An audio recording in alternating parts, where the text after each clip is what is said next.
Rajahmundry BJP కార్యాలయంలో BJP రాష్ట్ర అధ్యక్షురాలు ఎంపీ పురంధరేశ్వరి ఆధ్వర్యంలో సభ్యత్వ నమోదుపై సమావేశం జరిగింది. ఈ కార్యక్రమానికి సోము వీర్రాజు, అనపర్తి ఎమ్మెల్యే రామకృష్ణారెడ్డి, పలువురు బీజేపీ నేతలు హాజరయ్యారు. ఈ సందర్భంగా ఎంపీ పురంధరేశ్వరి మాట్లాడుతూ బీజేపీ పార్టీ సిద్ధాంతం ప్రకారం ప్రతి 3 ఏళ్లకు ఒకసారి జాతీయ స్థాయిలో సభ్యత్వ నమోదు కార్యక్రమం జరుగుతుందని అన్నారు. 2014లో మొదటిసారిగా ఆన్లైన్ ద్వారా సభ్యత్వ నమోదు ప్రవేశపెట్టినట్టు తెలిపారు. 2014లోనే 11 కోట్ల మంది కొత్త సభ్యులతో ప్రపంచంలోనే అతిపెద్ద పార్టీగా భారతీయ జనతా పార్టీ ఆవిర్భవించిందని ఆమె పేర్కొన్నారు.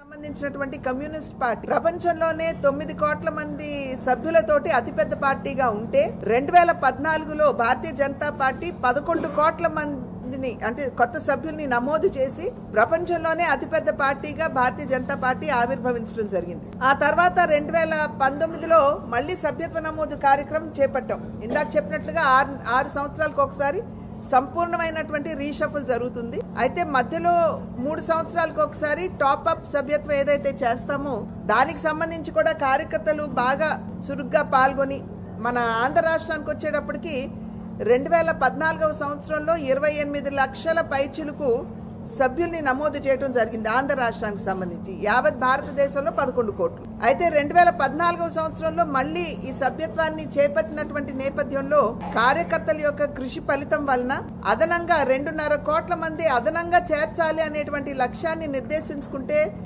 జాతీయ స్థాయిలో కార్యకర్తల యొక్క కృషి ఫలితం వలన 7 కోట్ల మందిని అదనంగా చేర్చుకోవటం జరిగింది. అంటే యావత్ భారతదేశంలో ఇవాళ చూసినట్లయితే భారతీయ జనతా పార్టీకి ఉన్నటువంటి సభ్యుల సంఖ్య 18 కోట్ల మంది ఉన్నారు. అయితే ఆంధ్ర రాష్ట్రానికి సంబంధించి అదనంగా